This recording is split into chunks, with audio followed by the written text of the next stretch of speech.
वीर्यं करवावहै तेजस्विनावधीतमस्तु मा विद्विषावहै। ॐ शान्ति शान्ति।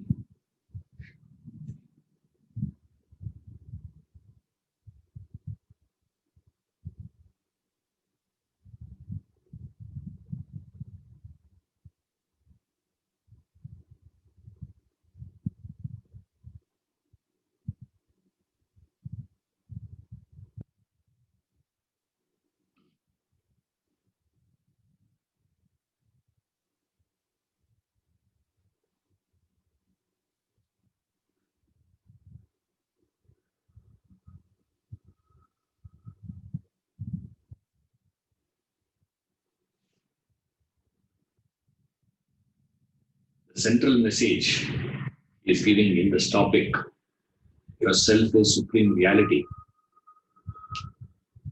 It says,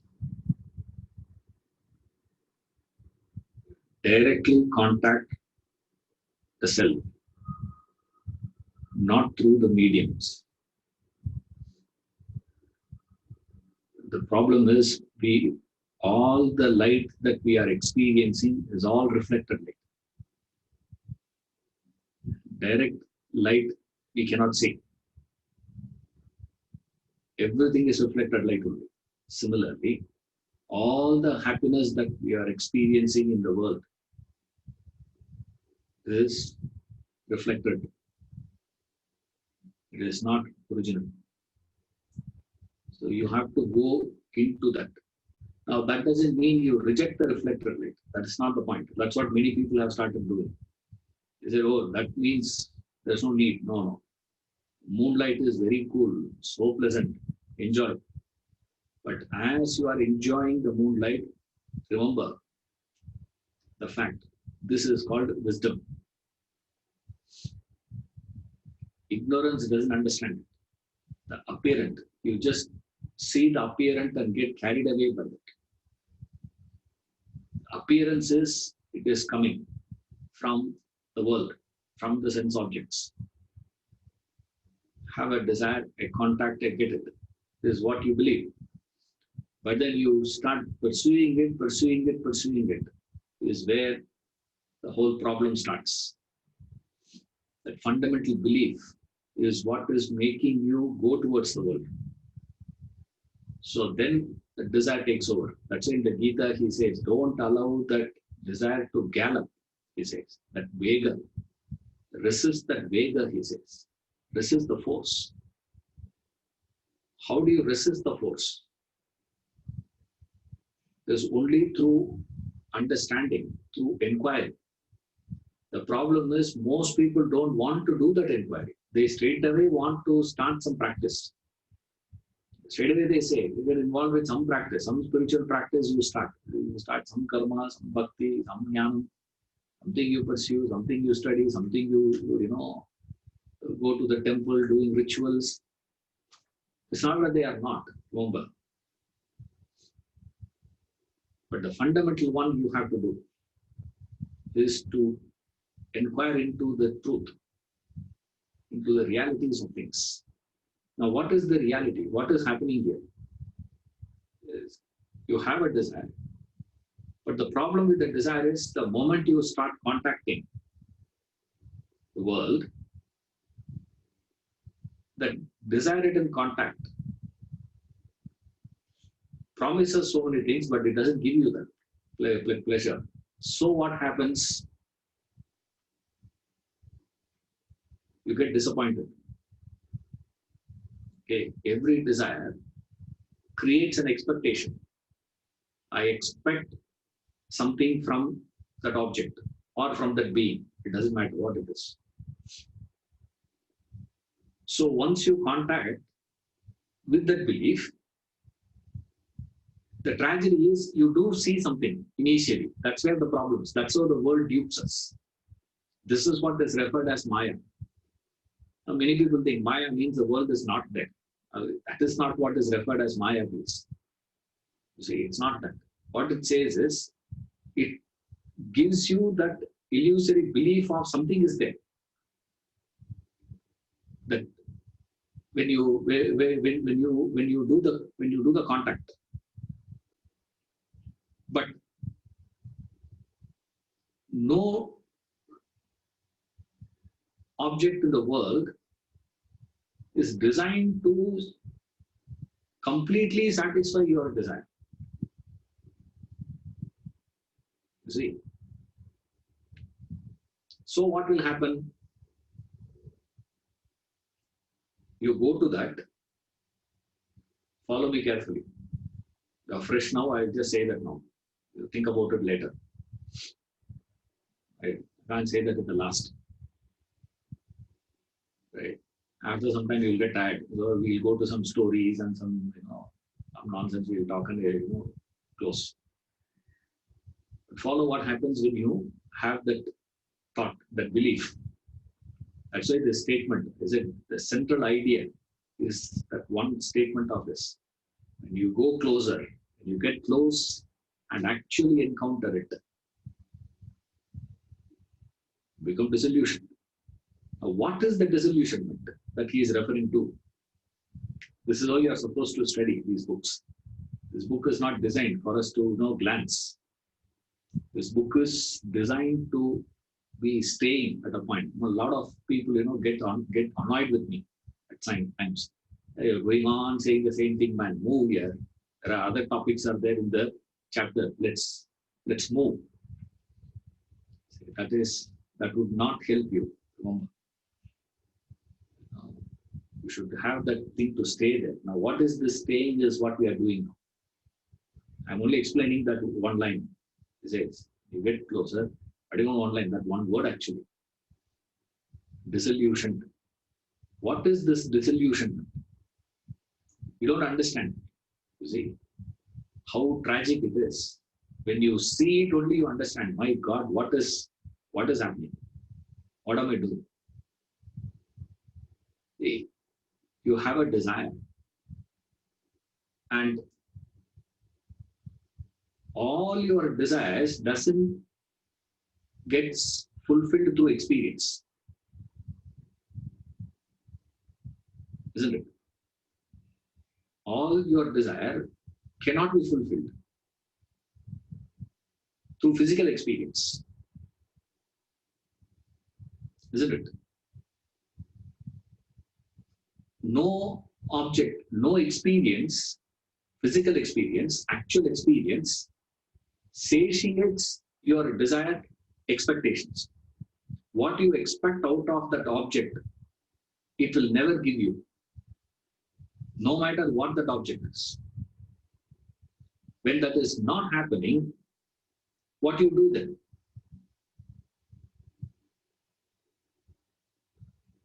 This is the disillusionment.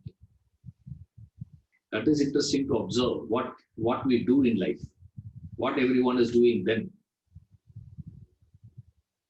You get frustrated with that object and leave that object and go in search of another object. Now, this is one group of people. This aggressive type of personalities, what they do is, if this is not working out, then leave this and go to the next one. That's all. Very simple that is. So, one group does that. Very, very minority that is. Very less. Because, mark here, when you actually go through this experience, this is what I was explaining in the last class, the conscious contact. I'm only taking from there again. Same thing I'm explaining. Right. Now, when we say conscious contact, what is the meaning of it?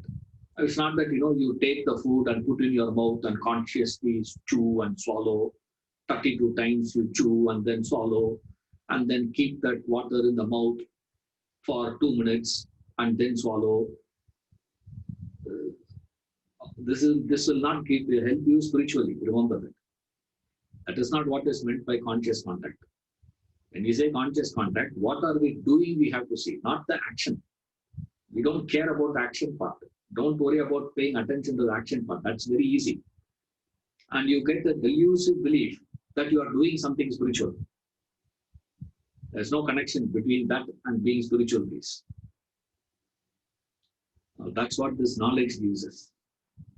Says, when you have that contact, my expectation of X amount of joy to be derived from that object cannot give, it is not possible. Why it is not possible? I go to that object only for the pleasure possible, promised to me. If the pleasure promise is not there, I will not go. Isn't it? Like you people go, all of you get a newspaper, right? Which page you read?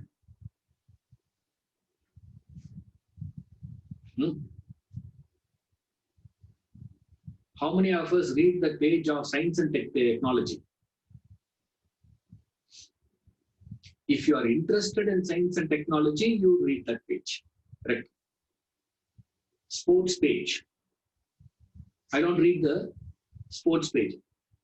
Which sports page you read also? If there is a column referring to cricket, you see that. If that is explaining about football, and if you are interested, you read that. Why? You go through every contact, every experience driven by the promise of the pleasure from that experience.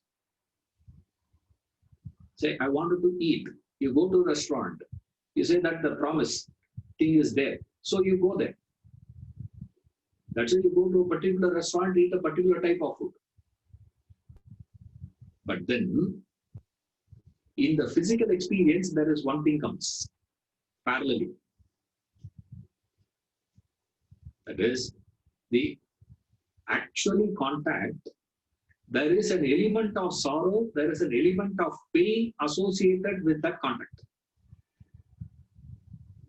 No physical experience is devoid of that thing. Like you go to a restaurant, you go to MTR, when you go there, there is an element of pain. What is the element of pain? You have to wait outside. You will say that we have already done the booking. You have done the booking, sir, but the problem is what? No place. What to do? And you go there. You sit there and start eating. As you are having, suddenly one person you don't want to meet in your life, that fellow comes. Now what happened to all the pleasure of having Shelge bath, Kara bath in MTR? It's gone. Because that is there. That is why any physical experience, there is an element of sorrow. There is an element of pain, which we can't take. That we don't want. We want only what? I go to that place only anticipating X amount of pleasure alone. Not X amount of pleasure and Y amount of pain. Together it never comes. So then what we do? You want only pleasure. You don't want pain.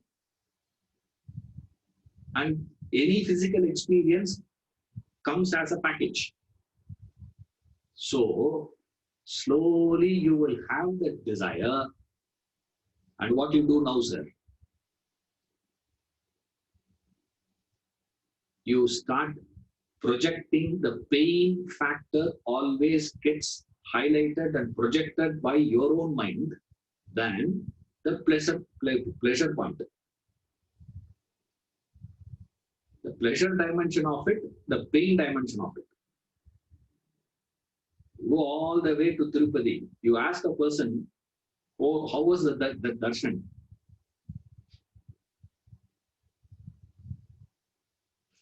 Darshan of Balaji doesn't come to your mind first. The pain of what? Jargandi. Yargandi says. That irritates. What irritates you is more that the size of laddu is reduced nowadays.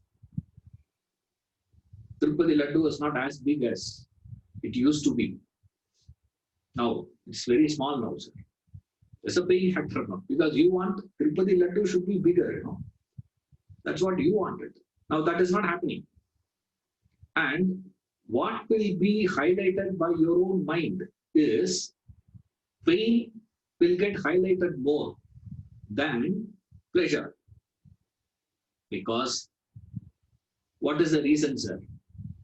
The psychology of mind is if happiness is there, mind is not there. Happiness and mind can never go together. Look into all your times of happiest moments of your life. Where was mind?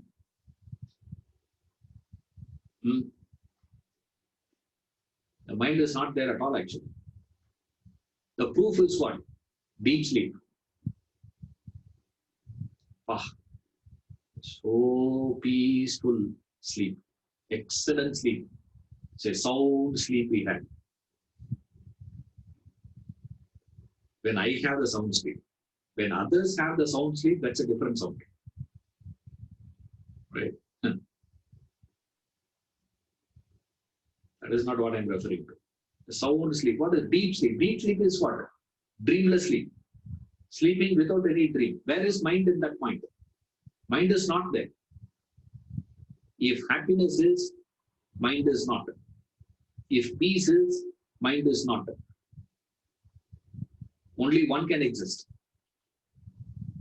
So, what your mind does is, it is so cunning, so intelligent, remember, so smart it is. It will go on convincing you that I want happiness, I want happiness, I want happiness, I want happiness, I want peace, I want pleasure, I want enjoyment, I want contentment, satisfaction, fulfillment. All these big, big words, your mind will keep on telling.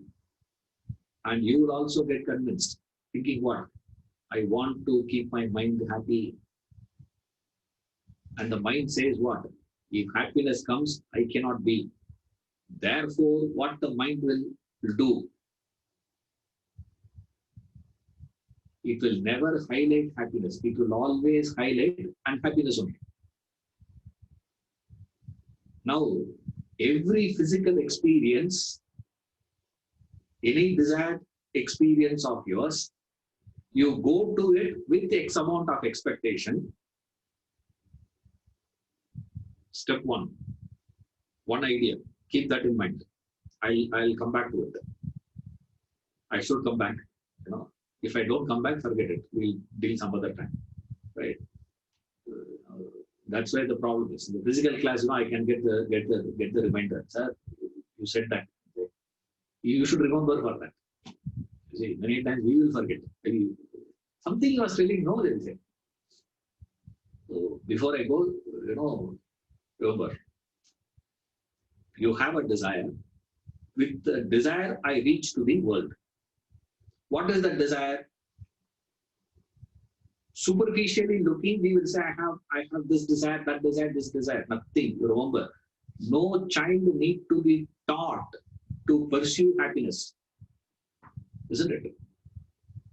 You have to tell the child to develop a desire for music, desire for knowledge, desire for this. But no child need to be taught, to be trained to seek happiness. What is pleasure? It's natural for the child, every one of us. So when I am pursuing music, when I am pursuing money, I am pursuing knowledge, I am pursuing name, I am pursuing relationship, everything that I am pursuing with the belief of what? This pursuit will give me X happiness. I want X happiness out of it. That is how I go. Now, the law of life, says, every desire of yours to experience, you need an object. That object needs to be provided by nature. And the design, the very design of nature is, it doesn't provide us an opportunity to enjoy a particular object. No object is created by nature to fulfill any desire of us. It is not, doesn't. Nature demands that the thing. It demands a discipline. It says, look here, only this much, not more. But your mind will demand, will expect that object to be providing more than that. And along with that, another dimension is, along with every physical experience, there is a pain element attached to it. Right? In Chennai, it's so hot. So what to do? Put AC, split AC. Oh, wow. Fantastic it is for us to sleep in AC. In Bangalore, we don't have to worry. Whole city is AC here. Right? Here we have to, we need a heater here. You say. There they need a AC. Now I buy AC. When I buy AC and fix that AC, the split AC I fix, alternate month I get a heart attack. What? EV bill comes. Earlier, electricity bill was about 900 rupees. Now it is 1,700 rupees I have to pay as EV bill. Why, sir? More EV, therefore we get into a different slab. No, there is a calculation they have. Right. You go to a different slab, the rate itself is very different for you then. So, bill comes. Along with that pleasantness that I can experience, the coolness that I can get from that AC, I have to pay the EV bill also. I go to a restaurant, so much of crowd. Irritation for me. I buy a car, the problem is what? Tire flat. Irritation comes. There is a pain factor. For every physical experience, there is a pain factor. Every relationship, every object, every being, every object will give that also. It comes together. But I expect only pleasure from that. I don't expect any pain from that. I don't want any pain from that. Now what will I do? One group of people, what they do, sir, they drop that object and go to another object. This is one group of people. Thereby, I keep on chasing from object to object to object to object. My whole life has gone in that pursuit itself. When I'm moving from object A to object B, it is not that I have dropped the desire for object A. Remember this. It's not that. A plus B. It is not replacement. Instead of A, I want B is not what we do in life. I want A, include B. Then what I do? I include C. More the inclusion means more my expectations. More my expectations go to the basic fundamental rule. Nature doesn't create objects to satiate our desires. No single person. Or, is there anything called soulmate in reality? You read that in the fairy tale, isn't it? Is there any couple who can be called as soulmates, perfect match. There is no such thing called perfect match. There are mismatches. The moment you say there are two, that's why we call this as Advaya. No two, not Ekam. Advaita philosophy. Shankara, beautifully he coins it. He says, no, it's only one. He says, no, it's not one, man. It is no two. Why? Two means what the problem? One more person comes into picture means in reality, absolute matching is not possible. Only in stories that is possible. So what do I do now? Can I drop my expectation? That is not possible. That I cannot drop. Nor can I have that desire. That is also not possible. You see that problem now. Design is, you will never find an object fulfilling your desires. That's the design of nature. Typically, you can see in relationships. You can easily understand that in relationships. With reference to objects, it will be a little difficult. But you can understand this clearly in relationships with beings. So what you will do now?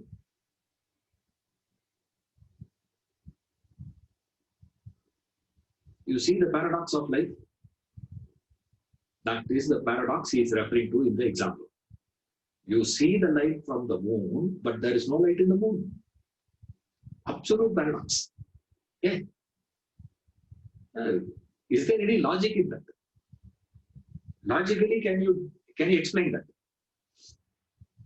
The same paradox is what he is giving in our life also, with the desires. When you go out to the world, when you go into the world, what is the paradox here now, sir? With all the enjoyments, follow me, right? All the enjoyments that you are experiencing in the world comes to you only if there is a desire for that experience. Right? The possibility of enjoyment is only if there is a desire for it. If there is no desire, where is enjoyment? There's no enjoyment. There's only experience. That's about it. There's no enjoyment there. There's no pleasure there. Isn't it? Now, if you have a desire for Vedanta, then the class is enjoyable. If you are not having the desire, you'll say what? Yeah, okay. That's about it. It doesn't, you don't derive any pleasure out of it. Then the life says, without desires, enjoyment is not possible. With the desires, you cannot enjoy.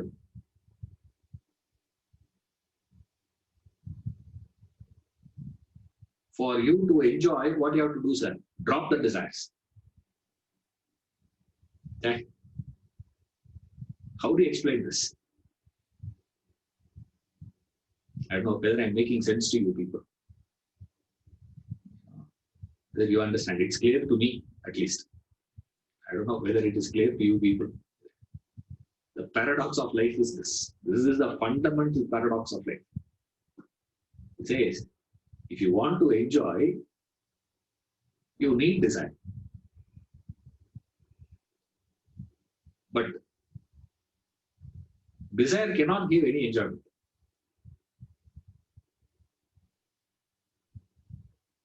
Why? Because every enjoyment needs a physical experience. The physical experience comes along with pain. Mind has a tendency to highlight pain more than the pleasure part. Right. Whole week, fantastic. But only problem is what is that? Every Sunday afternoon, they cook non-veg. So what to do? Every Friday itself, agitation starts. Review, only one more day, one more day, one more day. The pain dimension gets highlighted over a period of time. So what you will do? You want pleasure, you want enjoyment, but physical contact you cannot. So what you do now, sir? You start suppressing the desire, suppressing the contact. When you are suppressing the contact, what are you doing actually? You have the desire to contact. That contact comes with pain, and always the mind amplifies the pain factor of life. Therefore, always in my perception, this object is going to be giving me more pain only, but I cannot drop that object also. Why? I have the desire already, but I want that experience to be happening. I want that enjoyment also. What do I do now, sir? You suppress. When you are suppressing, what are you doing actually? When you suppress, you start mentally creating that enjoyment. You will start enjoying that. You will start experiencing that mentally.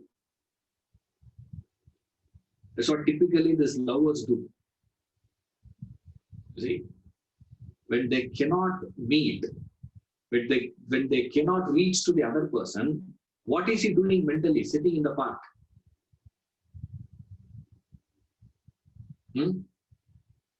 What he's thinking? He's thinking of what? What is he thinking? Where is he living? He's living in that imaginary world. I don't know whether you people have lived. I remember from childhood I've been having that imaginary world. I used to live a lot in that imaginary world. I used to create situations mentally. I used to actually visualize. And it is as good as, my parents are finding it very difficult to pull me out of it, to call me for lunch. All that what they're doing, they're sitting outside. I still remember, we used to have one small stone, right outside the compound. I'd be sitting there.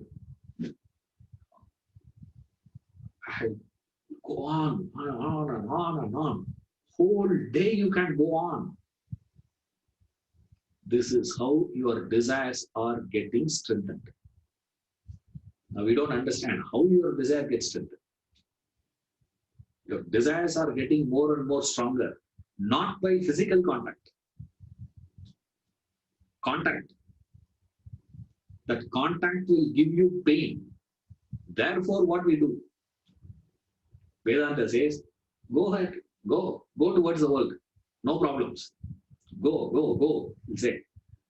But mind is so cunning, what it does is it starts creating that imagination. In that imagination, always there is no problem at all. Like we see in all classical movies, the hero is an absolute illiterate. He has no clue. I mean, illiterate in the sense I'm talking about, in this aspect. And there is a terrorist attack in the city. And he has to defuse the bomb. And the person who is calling him, the defusing person will call. Over phone they will say. And climax, suddenly in his mobile, connection will go, it will die, the battery will die, he cannot. Now he has to decide which wire to cut. You can be 200% sure. He will cut the right wire only. Why? How can Shah Rukh Khan make a mistake? How can Rajinikanth make a mistake?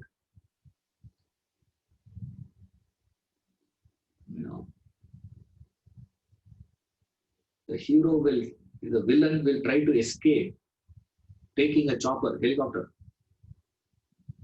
Rajinikanth will go behind that in a horse. Like a cowboy, he will go and throw a rope and pull the helicopter and tie it to the tree. It's possible. Why? Imagination, no. In imagination, that is possible. That Bahubali, you see, no? With the weight of such a huge one, he takes a jump. Hey, he can do that. There's no problem at all. Why? Imagination. In your imagination, there is no pain factor at all. Therefore, your mind starts creating that imaginary experience, and you start reveling in that experience. In that reveling state, your desire gets multiplied, intensified. It starts growing. Therefore, we say, what you should do, sir? Go closer, he says. That's what he says. You go closer. When you get closer, first of all, you should get closer. No, the problem is most of us don't get closer to it. Why? You go closer to that person looks very normal, very ordinary. Isn't it? To you and me, the person looks so extraordinary. To him, what is he looking like?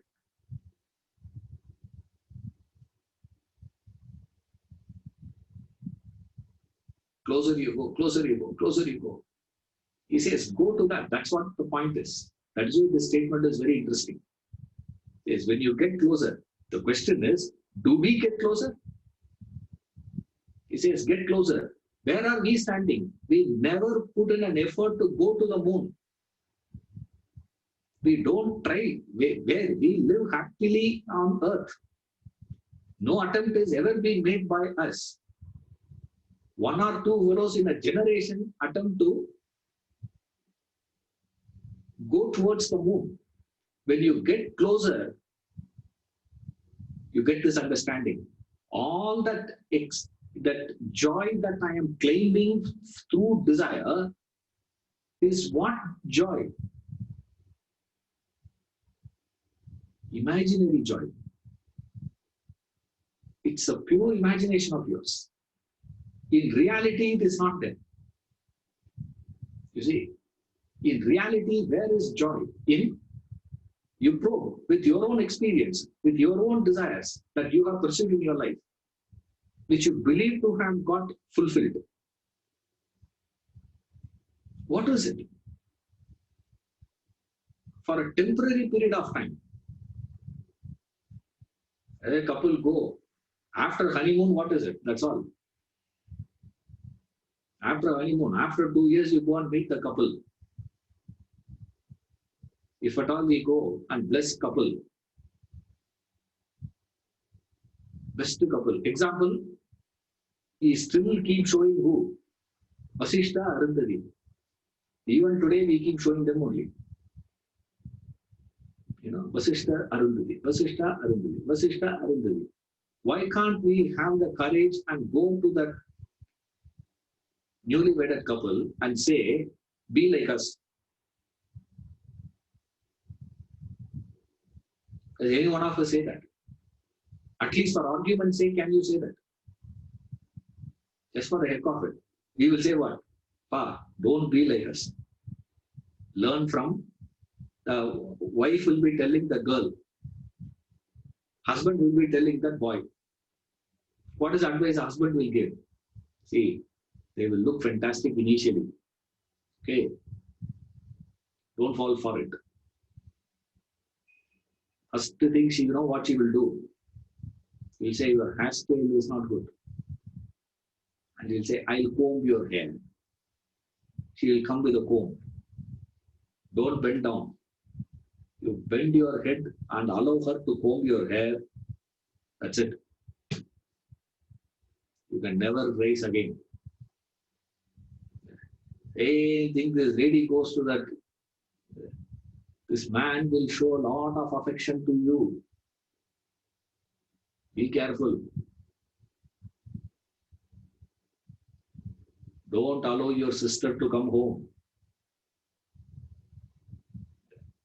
What is the problem? Be sure about the secretary. Have a check on the secretary. Have a check on this. Have a check on that. Now, all this. Now, on the day of wedding, how everyone looks. Every mother-in-law looks like an angel. Every daughter-in-law looks angelic. Everyone looks like that. But after some time, what happens? How can you desire that? Can you like that? Can you desire that? Can you go for it again? You cannot go for it. If you actually contact, you cannot go for it. Then where you will go? You will not go towards the moon. You will start moving towards the sun. He says, why are you wasting your time? And don't keep living in that illusory belief that light is coming from moon.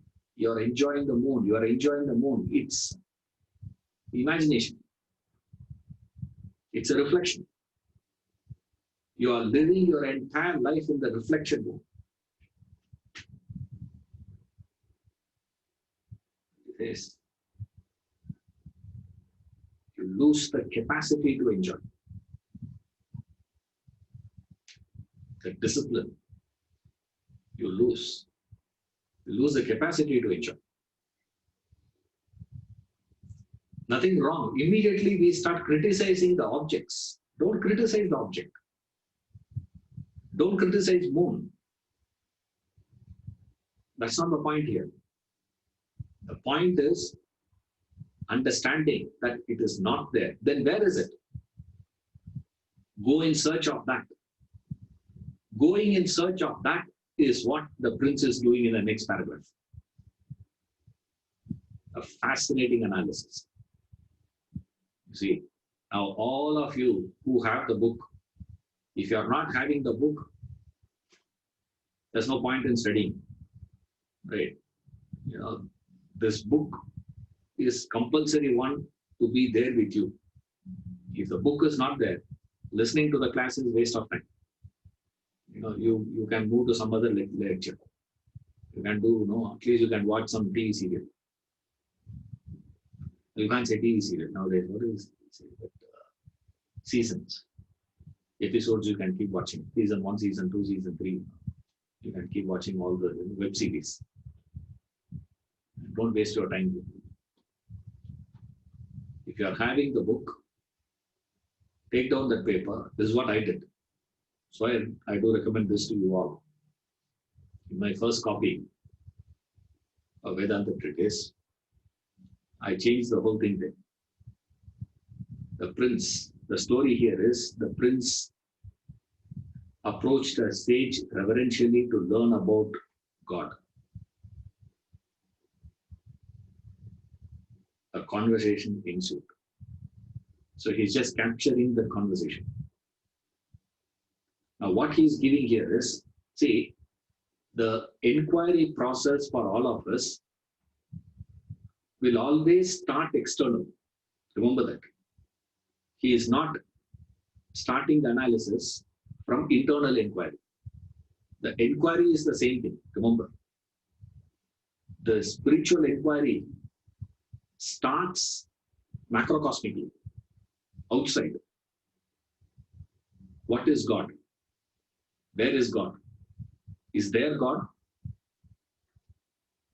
And the tragedy is, all of us are so sure about it. Yeah, of course. Where is God? God is everywhere. That's all. Do you have a doubt? People ask me. I say, yes, I still have a doubt. I don't know. Now, 2 questions, I don't know the answer.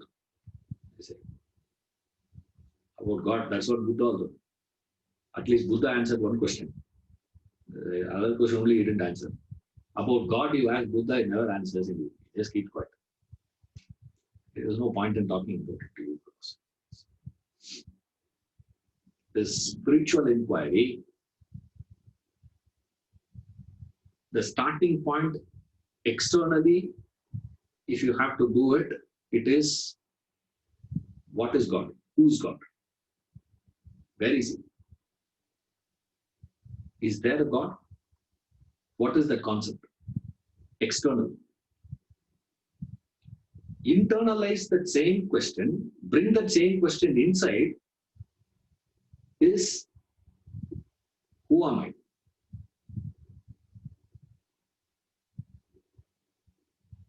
Same question, remember. The question is same. There is no difference. The one who is pursuing what is God and the one who is pursuing who am I, what am I this, am I that, what is me? This, who am I or what is God? Who is God? Same thing. See, it doesn't mean you have to be asking the question in the same words. Follow. This is what most of us do. You know, who am I? Of course. Who are you? Brahman, Atman, self, consciousness. Who am I? Who am I? In Yoga Vasishta, it's a beautiful story that comes. Vasishta, you all know. Vasishta is a Kulaguru, teacher of Rama. And Vasishta was living outside Ayodhya in a hut. So every day he would go there, but his house is there, outside, just outside Ayodhya city. So one day, the midnight, suddenly, Vasishta heard somebody, banging the door. Sound was coming. Right? There's rain, there is storm, and all those things. Noise. And Vasishta is a Brahmin. You need to understand. Right? The moment they get sound, they get scared. So he got really scared. In the midnight, who is coming and knocking the door? And slowly he came near the door. He didn't open the door because we don't know who the other person, who is there outside. So Vasishta asked, who is that? There's no people and all that in those days. Remember, they're talking about Rama period. Nowadays in the apartments, they have the people at the door and all. You can see through, who is there and all. There, that time there's nothing. So what to do? So he is asking, who is that? Silence. No answer. He stood there and asked, who is that? Kept quiet. And then he went back to sleep again. After 10-15 minutes, again same noise. Sound was coming. He was knocking the door. This time he got little annoyed. See, got so annoyed. He came with annoyance. He asked, "Who is that?" He's still scared to open the door. No answer. He thought somebody is playing pranks on him. Someone who doesn't like him is playing pranks. Like in apartments, I see kids, what they do is they press all the buttons. Press all the buttons and go away. So the lift will stop at every floor and keep going. And slowly it will go. And those who are on the top floor, get so annoyed. Every day, at least once or twice, we get messages. Who did that? Who did that? Who did this?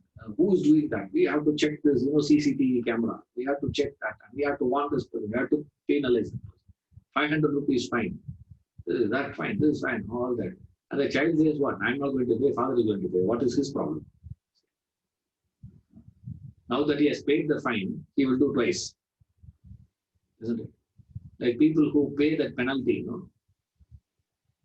In one signal, you pay the penalty for not having your helmet. Next, place you see the policeman with courageously will go and stop the vehicle next to him. He'll ask, where is helmet? He'll say, just now it paid. What are you asking for?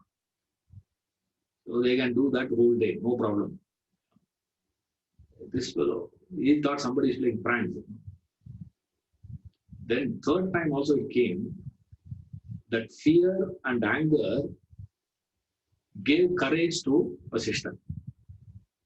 You all must have experienced it. When you are angry, you can do more work. Have you seen? When you get anger, you can do a lot of things. You get more strength in anger. You're angry, you do more work. The same way, he got courageous now and he opened the door. Lord Rama was standing. He said, oh, he's a prince, Oh, he said, oh, please come. Oh, you are the one who was knocking. He said, my God, please come. Okay. He said, I've asked you, you should have told Rama is there. What is your problem? Rama didn't say anything. What did you ask? He said, I asked you, no. He said, what? Who are you? Who's that? I asked, no. Rama very politely said, sir, I have the same doubt. Who I am. I come to you and you ask me the same question, who I am. Now, how do you expect me to give answers? That's how Yoga Vasishtha was involved. He presented the entire literature, the entire truth. The same situation is here for this fellow also, this prince. Now, in the book, when you are reading that, what you need to do is one thing. The prince goes to the master and asks this question. Venerable master, who is God? Where is he? How can I reach him?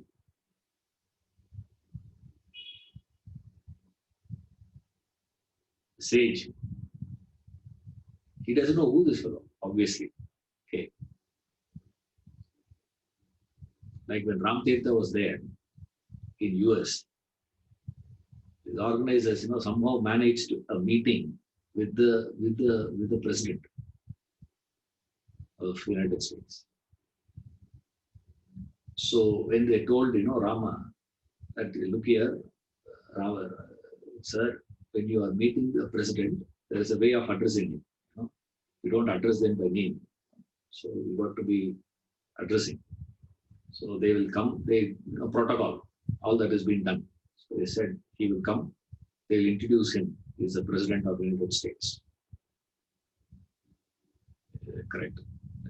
Then this fellow came. They told him, be careful, don't keep speaking like, the way you talk with others. This is president we are meeting. He said, okay, I'll take care, no problems, all that.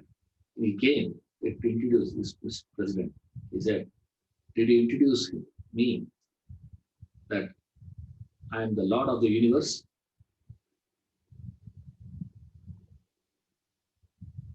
The president couldn't understand what he is talking. He said, what? Like most of you wouldn't have understood what I'm also saying. He said, what is this? The president, and what are you? You are a sannyasi. You are an orphan he is actually. Nothing he has with him. No pair of clothes for him to change also. Exactly his fellows. Now he says, I am the Lord. He must be mad, he thought. Same way, the prince goes, so the king, that sage asks him, may I know who you are?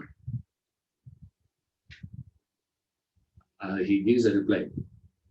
My name is Gajapati, the actual king. He met the sage, Gajapati. Gajapati Raju, his name. I appreciate that is your name. But tell me who you are. A fascinating one. Said, I asked who you are. I did not ask your name.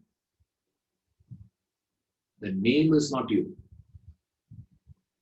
The name is different. You are different. What are you?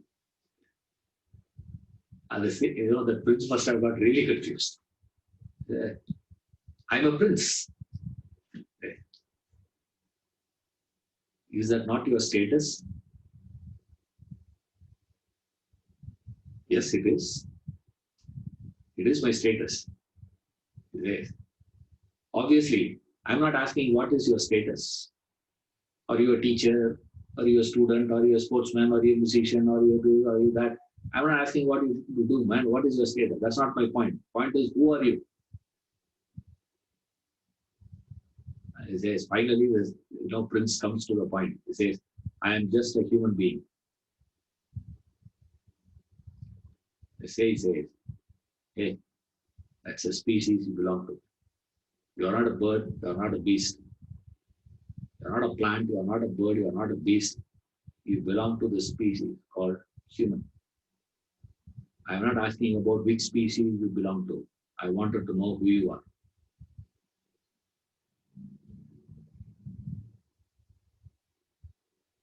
Now, this is the problem. As says, who are you?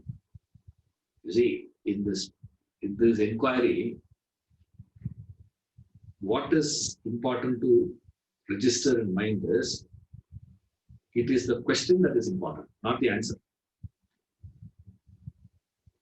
See, your ability to ask that question. Now we ask the question, who am I? Who am I? Who am I? You ask 4 times, 5th time, one full day try, no? One day you try asking this question, who am I? Who am I? Who am I? Now, fortunately, nowadays we have that reminders also, no? The smart, watches.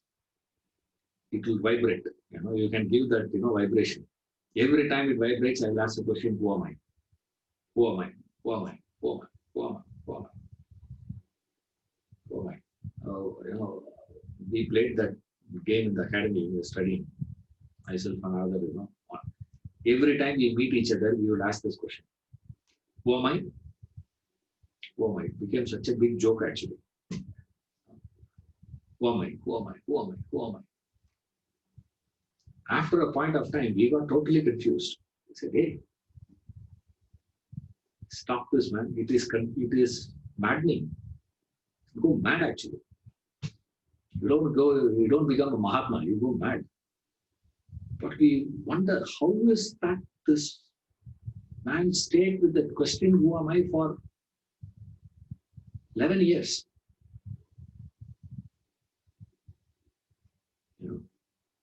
The recent, every master had asked this question. In fact, it's not every master.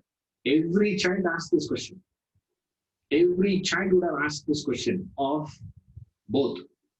Who am I and who is God? Where is God? Is there God? Where it will go?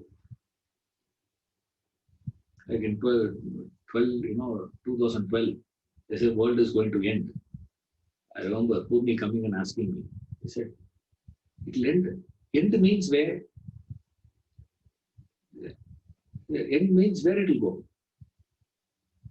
I said, that and all I don't know. I don't know where it will go, because I don't even know from where it came also. From where it came, I don't know. Where it will go, you come and ask me, how do I know? I have no idea. Thank God it is happening before exams. The exams were having little later, because Christmas leave they have to give. No, they said December only it will going to go. They said, thank God it will happen before exams. How is going to end? Where it will end? What will happen? Where is he going? What is happening? This is not something extraordinary. This question is asked by everyone. But the difference is your ability to stay with that question. You quickly pass that question. That happens to all of us. The real spiritual seeker is one who stays with that question of Who is God? To a seeker, who is God is not a question. It's an exclamation. It is wonderment. That is why he can stay.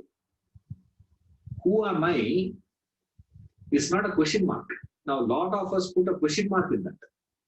That's a mistake. Because once you put a question mark, your focus immediately shifts to the answer. You don't stay with it. Remember, it's a wrong, simple punctuation error has cost very heavily for humanity. Who is God? There should be an exclamation mark. There should not be a question mark. I'll see you next week.